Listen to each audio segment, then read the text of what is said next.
Falmeraba atsika rehetra rehefa malala tratra ity alatsinainy fa rony ny volana novambra ity ary dia manonona ny fiadanan'ny tompo amintsika rehetra. Ny mofinaina voalahatra ho antsika ny afaka araka ny fandaran'ny Saint-François-Colade Fobe dia ny Koritiana faharoa toko fahaefatra. Koritiana faharoa toko fahaefatra ny andininy fa 12 ka hatramin'ny andininy fa 5. Koritiana faharoa toko fahaefatra ny andininy fa 12 ka hatramin'ny andininy fa 5. Fakitsika anaran'i Jesosy zany perikopany mofinaina zany. Koa ny fahafatesana no miasa ao aminay, fa ny fiainana kosa ao aminareo, satria manana izany fanahin'ny finoana zany indrindra izahay araka ny voasoratra hoe nino ka dia niteny, dia mino koa izahay ka miteny. Fa fantatray fa izay nanangana an' Jesosy tompo no anangana anay koa miaraka amin'i Jesosy, ka nolotra anay miaraka aminareo, fa ny zavatra rehetra dia natao noho ny aminareo mba hitombon'ny fisaorana ho voninahitr'Andriamanitra noho ny fitombon'ny fahasoavana amin'ny maro. Ray masonao manamasinana amin'ny fahamarinana, ny teninao ny fahamarinana. Amen. Mikasika ny fiainana sy ny fahafatesana no resahan'i Paoly amin'ity Koritiana faharoa toko fahaefatra ny andininy faha 12 ka hatramin'ny 10 ity. Ny fiainana izay ao amin'ny tompo, raisina tamin'ny fitsanganan'ny tompo sy ny fandresen'ny fahafatesana, ny fiainana izay efa nampanantenain'ny tompo ny mino. Raha toa rehefa malala jerena ny tantaran'ny finoana kristianina, dia ny ireo kristianina tamin'ny taonjato voalohany zany hoe tahaka ny Paoly, ry Petera, ireo apôstôly, dia tsy mba tao anatiny mihitsy ny tahotra ny fahafatesana. Itsika am'vanim-potoana ankehitriny no tena manana tahotra ny fahafatesana noho ny zavatra nitsanga ara-tantara maro isan-karazany sy noho ny fahaverezan'ny finoana tao anatin'ny ataontsika hoe mipino. Fa raha toa ka jerena amin'ny soratra masina sy ndeha atao mihitsy ary hoe amin'ireo soratra izay tranainy voasoratra tamin'ny taonjato voalohany faharoa fahatelo io, dia tena tsy tao anatin'ny kristianina ny tahotra ny fahafatesana. Tsy olona matahotra ny fahafatesana tahaka antsika zany izy ireo, porofony zany dia be dia be ireo martiora, ary amin'ny soratry Paoly na ny soratry Jaona dia tsy ahitanao taratra mihitsy ny tahotra ny fahafatesana. Fa inona nahatonga an'izany hoe tsy olona natahotra ny fahafatesana ny kristianina? Matoa Paoly ny teny manao hoe ny fahafatesana nazahoako tombony, dia satria afaka malala masaka tao anatin'ny kristianina voalohany ny finoana ny fandresena ny fahafatesana tao amin'i Jesosy, ary ny ainan'izy ireo mihitsy zany finoana ny fitsanganan'i Jesosy tamin'ny maty zany. Dia izay finoana ny fitsanganan'ny tompo tamin'ny maty ka mahatonga ny fitsanganantsika ho velona indray zay no tena nahatonga ny finoana sy ny fahatokiana ny fandresena ny fahafatesana sy tsy nitahotra nahatonga zao tsy nanatahotra ny fahafatesana aty amin'ny taonjato voalohany.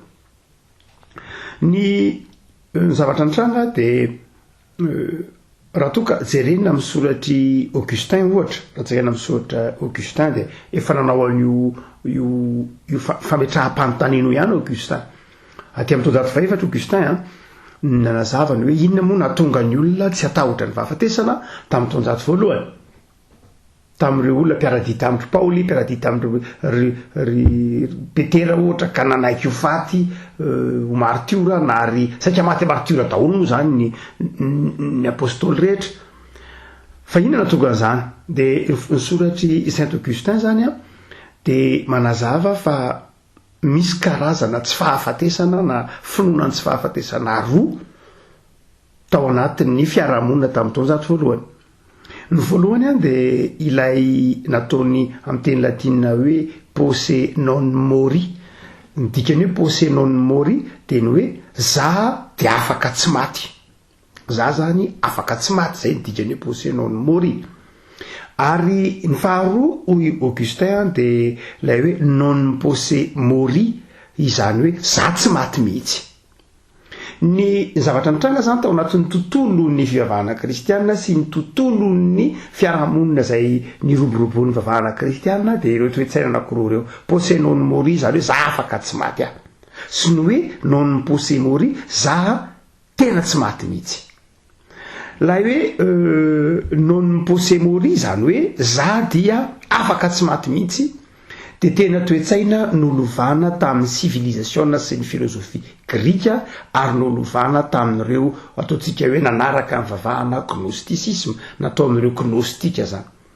Ny civilisation grika na ataontsika hoe ireo gnostika de ny hevitra fa ny olombelona dia silak'Andriamanitra na ny olombelona mahasa an'Andriamanitra azy, men'Andriamanitra ny fanahiny de tsy maty mihitsy izy. Zany hoe amin'ny civilisation grika, ny filozofia grika sy ny toetsaina gnostika zay niroborobo taonjato voalohany sy ny tahaka zany ivelan'ny vavahana kristianina io, dia mivoy ny tsy fahafatesan'ny olombelona sy ny tsy fahafatesan'ny fanahy. Tsy manaiky mihitsy zany izy manao hoe ny fanahy de maty na ny olona de mety maty, satria hoe avy amin'Andriamanitra ny fanahy an'Andriamanitra tsy maty, no zany ny fanahy koa tsy maty. Zay le hoe non possemory na hoe tsy maty mihitsy aho. Fa ny fivavahana kristianina, hoy Augustin, azay no resahany Paoly eto, de le manao hoe posse non mori na hoe afaka tsy maty aho. Zany hoe vavahana kristianina de mivoy fa tena mety maty ny olona, araka ny teny Ezekela mpaminany hoe fanahy maty, fanananota de maty tokoa. Ary ny fanazavana zay niainan'ireo kristianina voalohany de hoe tena afaka tsy maty aho. Fa nahoana no manana safidy tsy ho faty amin'ny Saint Augustin zany, ary amin'ireo rain'ny fiangonana na amin'ny soratra Paoly io na amin'ny soratra zay hitantsika amin'ny filazantsara io, de ny hoe manana safidy ny tsy ho faty aho. Ny John na toko 1:10 de manazava an'ity posse non mori ity, zany hoe zangy afaka tsy maty, afaka misafidy ny tsy ho faty aho. Misy eo anoloana ny fahafatesana zany, de misy ny safidy tsy hoe mandeha ho azy ny tsy maty. Raha ohatra ka mety hoe za tsy maty fotsiny amin'izao de tena tsy fivavahana kristianina zany, fa vavahana zay vokatry vavahana gnostika ihany. Fa ny tena fivavahana kristianina de manazava fa afaka tsy maty isika, afaka tsy maty isika rehefa mino an' Jesosy fiainana, ao am' Jesosy fiainana ihany, ao am' Jesosy Kristy tompo ihany no mahatonga atsika tsy maty. Zay le tenin' Jesosy hoe zay rehetra velona ka mino ahy tsy ho faty mandrakizay.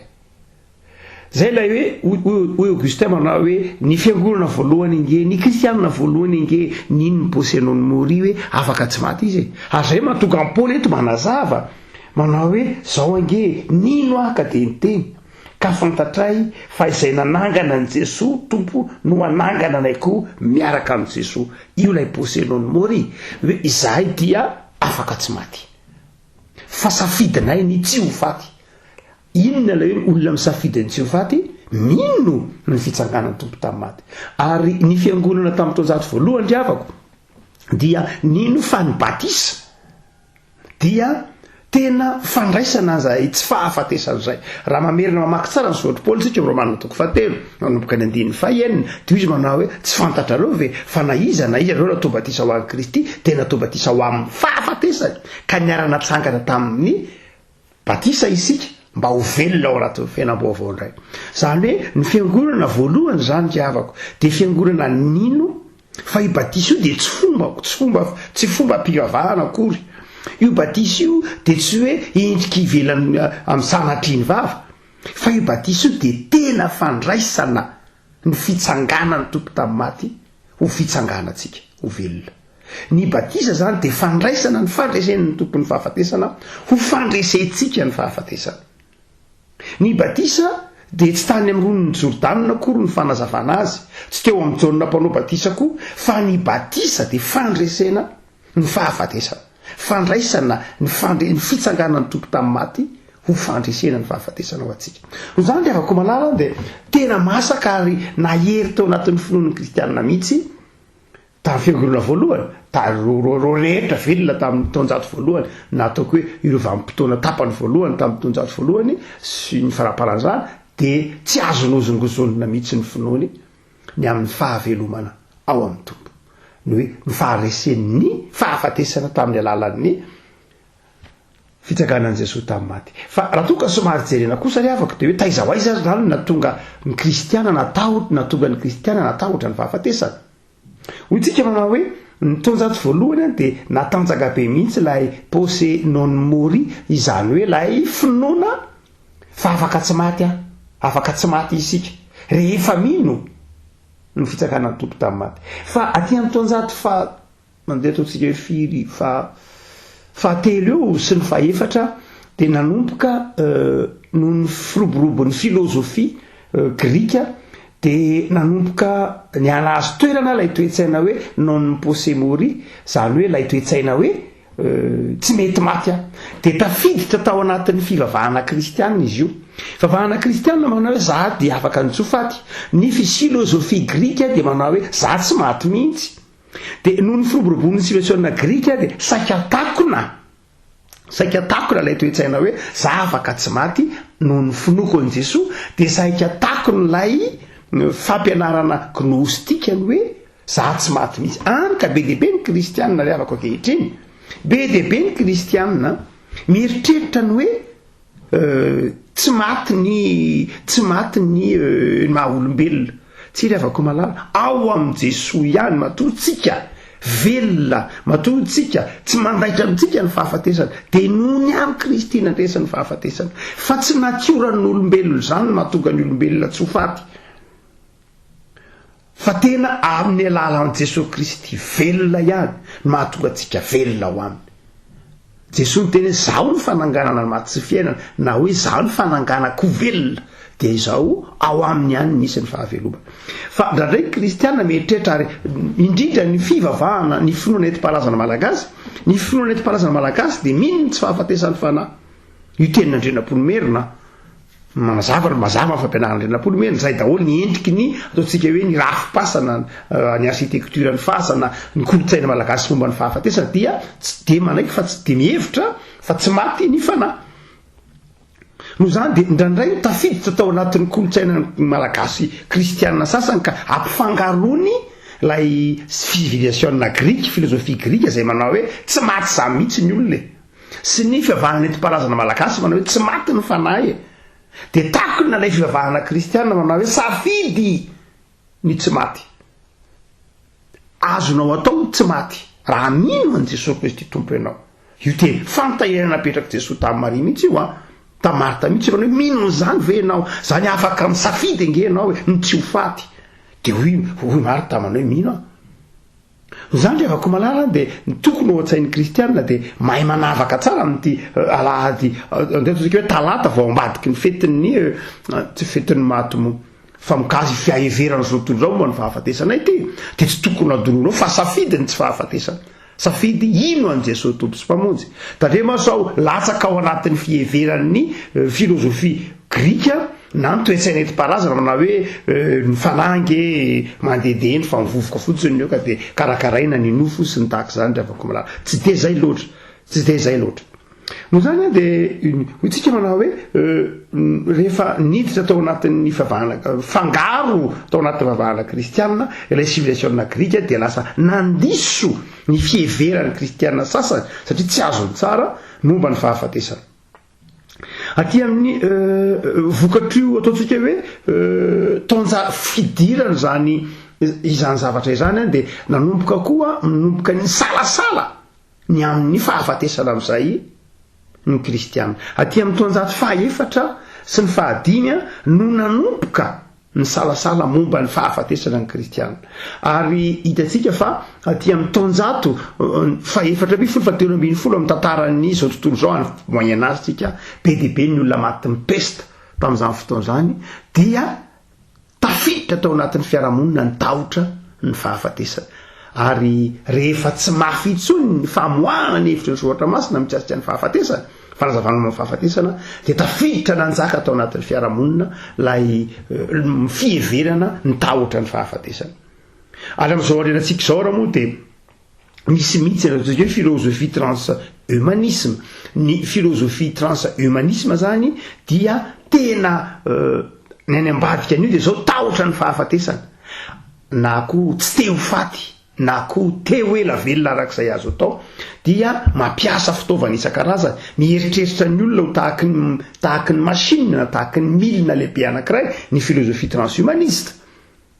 zay ny mahatonga ny hoe mivoy izy reny any de ataontsika hoe ny clonage, mivoy izy reny any famondrana taova isan-karazany an'izay mety marina fa tsara zany, fa ny fitaran'izany atso azy de tena ho atsiravina mihitsy.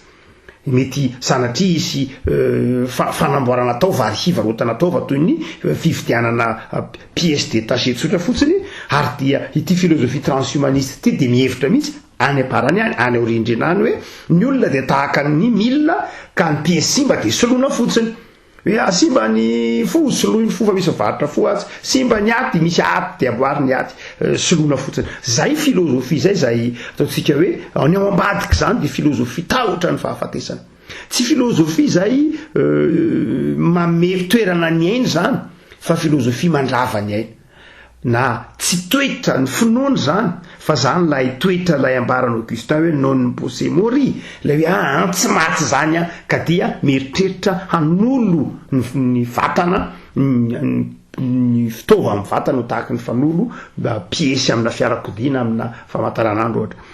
Fa hotsika manao hoe ny tenin'i Jesosy ao matritoky fahinana ambin'ny folo andininy fadimy amby roapolo manao hoe izay tahamonjy ny ainy no avery azy. Disevitra ireo transhumaniste, fa ny fieverany hoe zay rehetra mihazakazaka tahamonjy ny ainy no avery azy, fa izay avery ny ainy noho ny amiko kosa na afo ny ainy noho ny amiko Jesosy no mahavonjy azy. Zany hoe tsy ny fiezahantsika hamonjy ny aintsika ka eritreritra ny tenantsika ho tahaky ny milina akory ny mahavonjy antsika, fa ny amin'ny fieverantsika fa hoe mety maty isika fa velona kosa ao amin'i Jesosy, satria ny antony nandresen'ny tompon'ny fahafatesana de mba ho tompon'ny maty sy ny velona izy. Hoy Paul amin'ny Romanina manao hoe fa na maty isika na velona de any ny tompo ihany. Tsy ny fahafatesana zany ny tompon'ny teny farany, tsy misaraka mihitsy amin'Andriamanitra ny olona rehefa mino ny famonjena nataon'ny tompo, rehefa ao amin'ilay hoe posé non mori izy, zany hoe za afaka tsy maty noho ny finoko, de na maty izy na velona izy de any ny tompo ihany. Afaka malala rehefa azosika tsara rehefa nandravan'izay zay fijeriny Paul zay ny hoe ny momba ny fahafatesana, hoe ny fahafatesana de tsy tokony zavatra natahoran'ny mpino, zavatra mitranga ny fahafatesana, zavatra mety mitranga satria fivahinina mety ambonin'ny tany, fa ny ambadiky ny fahafatesana kosa de fiainana ihany. Ary zay mahatonga antsika manao hoe ny fiangonana de natao hoe paroisse na paroikoiny teny grika, izay midika hoe lay paroisse de milaza ny heviny amin'ny teny grika de lay séjour na lay fivahinina, zay ny dikany teny hoe paroisse. Toy ny milaza zany fa hoe ny kristianina na ny fiangonana na ny mpino de mivahiny ety an'ity zao tontolo zao ty, mivahiny ary mivahiny mieritreritra manao zavatra tsara, mivahiny mieritreritra mikendry zavatra tsara, mivahiny mino no famonjena nataon'ny tompo. Tsy toeram-ponenana mandrakizay zany eto ambonin'ny tany, fa toeram-pivahinina, fa ao ambadiky ny fahafatesana na ao ambadiky zao fiainana izao de misy ny fiainana mandrakizay fanampanantenaina. Dia eto ary avako malala eto ampamahanana de asehon'ny Paoly tsara araverimberiny tsara fa ny andriamanitry ny kristianina de andriamanitra velona, ny andriamanitry ny kristianina de andriamanitra velona, ary ny andriamanitry ny grika kosa na ny andriamanitra zao tontolo zao de andriamanitra maty, fa ny andriamanitry ny kristianina kosa andriamanitra velona. Ary io le avako malala no mahatonga ny hoe ny kristianina de maneho ny sariny ataontsika hoe ny azo fijalian'ny Kristy, ny marika hamantarana ny kristianina, ataontsika hoe ny maha kristianina de ny azo fijalian'ny Kristy, na io misy sarin'i Jesosy vomy tamin'ny azo fijaliana, na io tsy sarin'i Jesosy vomy tamin'ny fijaliana tsony, fa lay ataontsika hoe lay azo fijaliana na lay lacroix iny marika hamantarana ny kristianina. Nahoana no iny marika hamantarana ny kristianina? Satria avako malala de zao fahatserovana lay fitiavan'Andriamanitra, zany hoe lay eo lay hoe sarin'i Jesosy maty iny eo ihany, marina fa miivo an Jesosy zany lay finoana kristianina zay le hoe azo fijalian'i Jesosy fa ny tena heviny la tena jerena namoahany ireo teolojiany taonjato voalohany azy dia ny hoe iny azo fijaliana iny dia maneho ny ilay Andriamanitra niara-nangiry firy tamin'ny olona, ilay Andriamanitra izay niara-nijaly tamin'ny olona. Ny hevitry ny azo fijaliana iny tsy dia ilay Jesosy maty teo amin'ny azo fijaliana ihany fa ilay Andriamanitra niaraka namakivaky, niaraka nitondra ny mafy tamin'ny olombelona, ilay Andriamanitra mitondra ny fangirifirian'ny olombelona sy ny fahotan'ny olombelona. Noho izany ilay Jesosy eo izay tsaroantsika fandresen'ny fahafatesana fa izay tena ivony dia ity koa ry havako malala mitory ny fitiavan'Andriamanitra. Raha mijery ny azo fijaliana zany ny kristianina ry havako malala dia ny zavatra hitany ny fandresen'ny tompon'ny fahafatesana fa nefa koa hitany amin'ny azo fijaliana io ilay Andriamanitra velona, ilay Andriamanitra fitiavana. Ny Andriamanitra kristianina zany dia Andriamanitra velona, Andriamanitra ny velona. Ny epistile any Hébreux dia manazava an'io mihitsy fa tsy ny Andriamanitra ny maty akory, tsy Andriamanitra ny maty ary tsy Andriamanitra maty akory. Ireo sampy isan-karazany izay tompon'ny olona dia Andriamanitra maty. Ary ivela ny fivavahana kristianina dia tondrony ny epistile any Hébreux ary tondrony ireo kristianina voalohany ho Andriamanitra maty.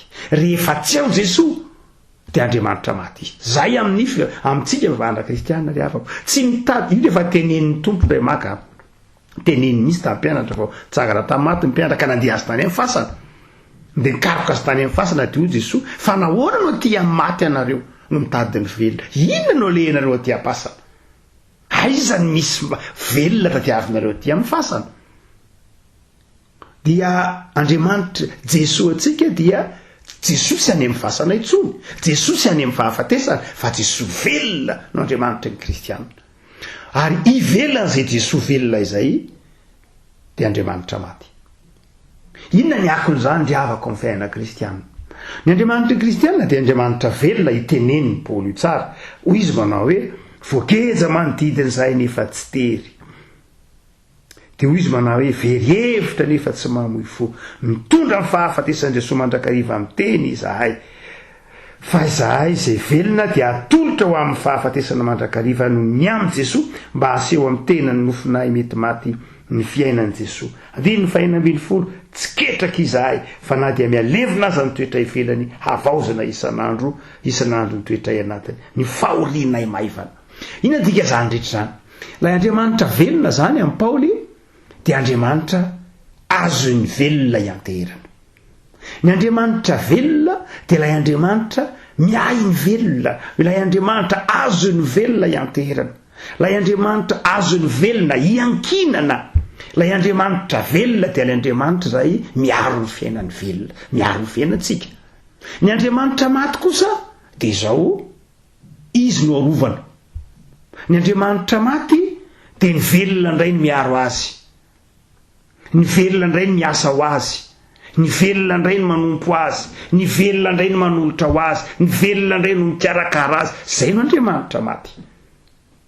Raha toa ka manompo Andriamanitra maty ianao zany sanatria, ataoko hoe sanatria, hoe manompo Andriamanitra maty sanatria. Na raha misy olona hitanao hoe manompo Andriamanitra maty, manompo sampy na mivavaka amin'ny razana na mivavaka amina zavatra dia izao no tsy maintsy ho tsapanao amin'ny fiainany, izy no miasa ho an'io Andriamanitra io. Mahafinaritra ny teny Isaia mpaminany. Jerena ke teny Isaia mpaminany raha misy baiboly eo aminao, Isaia 4:20. Hoy Isaia amin'ny Isaia 4:20 Hatrizay dia tsy mbola ren'ny olona na noenony na hitany masony izay Andriamanitra miasa ho an'ny miandry azy afa-tsy ianao. Zay le hoe Andriamanitra velona. Mbola tsy nisy zany ho Isaia mpaminany ary mbola tsy nandrehany zany ianao ka hoe Andriamanitra miasa ho an'izay miandry azy na miasa ho an'izay manompo azy afa-tsy ianao. Zay le Andriamanitra velona. Ny Andriamanitra velona dia ianao dia izao izy no miasa ho anao, izy no miaro anao. Tsy ianao no miaro azy, tsy ianao no miady ho azy, tsy ianao no mamono olona noho izy. fa Andriamanitra niay anao, Andriamanitra no eo alohanao. Vile tenen'ny tompo anao hoe zange niady ho anareo hoe fa ianareo kosa angina, satria Andriamanitra velona izy. Fa ny Andriamanitra maty kosa le avako malala, tsy ny Andriamanitra iny maty, fa Andriamanitra maty kosa dia izao, ianao indray mamono tena ho azy, ianao indray mokomoko miasa ho azy, ianao indray ny manolotra ho azy, ianao indray ny manosorona ho azy, ary mety matoro mihitsy ary izy. Hoy ny tenin'ny Eli tamin'ny mpaminany bala mane, sao dia mbola matoro ny Andriamanitra reo, sao dia mbola resy toro ny Andriamanitra reo, ary sao dia maty mihitsy ary, satria taozeretinareo mamono tena ho azy, miasa mafy ho azy, lindra ho azy, makahala olona ho azy. Fa ny Andriamanitra velona kosa ny kristianina dia Andriamanitra nandresy ny fahafatesana ka mikarakara ny mino, miay ny mpino, ho Jesosy hoe momba anareo mandrakariva ambara-patokany fahatapirana zao tontolo zao. Tsy ianao manolotra ny ainao azy, fa izy no efa nanolotra ny ainy ho anao. Marina loatra fa ekenany hoe misy ny martiora, ekena misy zany rehetra zany, fa izao ny Andriamanitra ny kristianina tsy mitaky sorona aminao zany izy le avako malala, tsy mpitaky sorona, tsy mitaky takala. Tsy miteny manao, tsy mpanao hoe raha Andriamanitra velona dia tsy manao hoe zaho omeo dia tsy omeko an'izao anao, atao voanaty dia tahiko ianao, raha tsy mameny ty ianao dia tsy tahiko. Tsy zany ny Andriamanitra ny kristianina. Ny Andriamanitra ny kristianina Andriamanitra velona, miasa ho anao, tsy mpitaky aminao, fa manolotra sy manome ho anao. Fa ny Andriamanitra maty kosa izay topoiny zao tontolo zao dia jereny fahoriany zao tontolo zao le avako malala. Jereo ny fahoriany zao tontolo zao, betsaka ny olona samy mamono olona ny amin'ny Andriamanitra. Betsaka ny olona izay hitantsika eny anivon'ny fiarahamonina rehetra eny, ataontsika hoe lindrana, ataontsika koa hoe mokomoko, manao sorona any telombohitra any, any amin'ny toany any, sy ny sisa rehetra, satria Andriamanitra maty nino, dia izy indray ny miasa. Ho andretra afaka malala eto mpamarana natonga amin'ny Paoly manao hoe noho ny aminareo venako dia 9:10 venako dika rehefa avy eo 9:10 fa ny zavatra rehetra dia natao noho ny aminareo mba hitombon'ny fisaorana ho voninahitr'Andriamanitra noho ny fitombon'ny fahasoavana amin'ny maro. Somary sarotraritra kely ilay fehezanteny satria andininy anankiray fehezanteny lava be. Izy manao hoe fa ny zavatra rehetra dia natao noho ny aminareo mba hitombon'ny fisaorana ho voninahitr'Andriamanitra noho ny fitombon'ny fahasoavana amin'ny maro. Raha adika io dia izao ny tapany faharoa no tiako ao an-tsainao ry havako. Be dia be ny olona omen'Andriamanitra fahasoavana, ka ny antony hanomezan'Andriamanitra fahasoavana dia mba hitombon'ny vavaka fisaorana ho voninahitr'Andriamanitra. Averiko indray mandeha ny dikany faharoa ataovy ambany masonao ny Baiboly. Hoy izy manao hoe noho ny aminareo avokoa zany rehetra zany fa izao nataon'Andriamanitra be dia be mihitsy ny fahasoavana, be dia be mihitsy nataon'Andriamanitra olona tratra ny fahasoavana, nahazo fahasoavana be dia be ho Paoly ny olona nomen'Andriamanitra ary tsy mitsahatra ampitombon'Andriamanitra mandrakarivo zany olona mahazo fahasoavana zany, mba hitombon'ny vavaka fisaorana ho voninahitr'Andriamanitra. Io no manamarina ny teolojia kalvinista ry havako, ny hoe inona moa ny antony naharian'Andriamanitra ny olona, ary inona ny dikany hoe antom-pisian'ny olona ty tany fandalovany ty, dia izao ny valiny dia tsotra be hanome voninahitra an'Andriamanitra. Zay no antom-pisiny, hanome voninahitra an'Andriamanitra. Ary mba ho tonga amin'izany hoe fanomezam-boninahitra an'Andriamanitra zany ny fiainan'ny olona, dia hoy Paoly manao hoe ataon'Andriamanitra be dia be ny olona tratra ny fahasoavana, ataon'Andriamanitra be dia be ny olona mahazo fahasoavana. Ina dika zany ry havako malala, ny dika zany dia tsotra be mihitsy, omena atosak'Andriamanitra ny fahasoavana mba hahatonga ny olona hanome voninahitra an'Andriamanitra.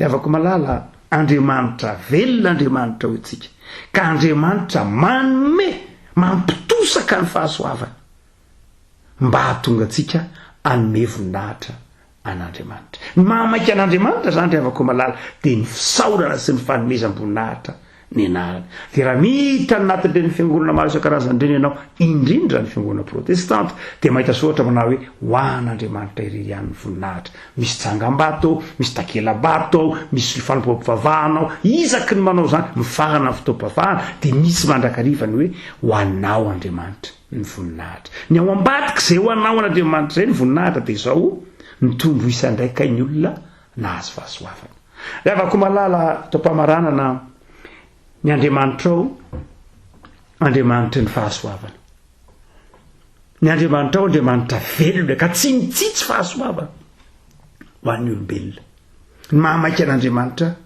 dia ny manome dia afaka malala mahay misaotra ve mahay manome voninahitra an'Andriamanitra ve olo Paoly betsaka ny olona tratra ny fahasoavana mba hahatonga ny olona hitombo amin'ny mivavaka sy misaorana an'Andriamanitra fa ny mampalahelo raha avako malala betsaka ny olona men'Andriamanitra fahasoavana fa mihena kosa ny olona manome voninahitra an'Andriamanitra betsaka tsy nitsaha mitombo ny olona tratra ny fahasoavana mihamaro ny olona tratra ny fahasoavana ho Paoly fa vitsy kosa ny manome fisaorana sy voninahitra an'Andriamanitra Andriamanitra nefa rehefa ko malala sofa Andriamanitra famindrampo sofa Andriamanitra velona ka dia zao manana toe-po sy toe-panahy fitiavana ka tsy avy hifandahatra amintsika na iandrikendry taona amintsika manao hoe tsy hametso ny asa ty tsy misaotra ianao tsy hametso ny asa ty tsy manome voninahitra ianao fa ny fahaveloman'Andriamanitra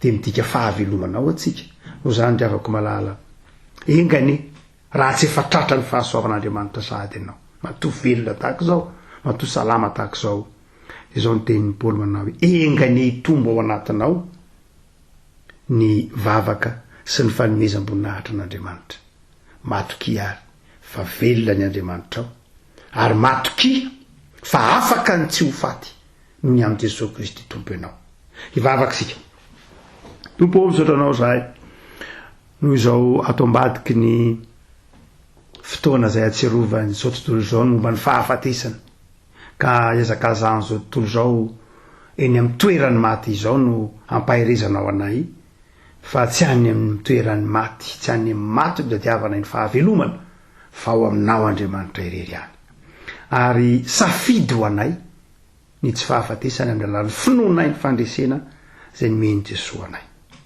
tompo tsy mitsahatra mampitombo ny fahasoavana eo amin'ny fiainanay ianao mba hitombonay vavaka sy hitombonay fisaoranao Andriamanitra indrisy anefa tompo fa tsy feno fisaorana ny molotray tsy feno fiderananao ny vavanay ndrandray aza adinonay manome voninahitra anao mamindrafo aminay tompo ary ndretso zahay manavao fanoloran-tena amin'izao fiandohan'ny volana novambra zao ndray aoka feno fisaorana anao ny fiainanay ary aoka atsiaro zahay fa ny fiainanay dia mba mifahasoavanao ny Andriamanitra Andriamanitra velona miady ho anay miasa ho anay tia anay koa dia ampianary zay tompo hanompo anao hisaotra anao ho tia anao mihoatra ny zavatra rehetra tononona aminay Jesosy ny fiadananao tononona amin'ny isa-tokantrano tononona amin'ny isam-batan'olona ny fahasoavanao ampy mizara amin'ny anaranao Jesosy amen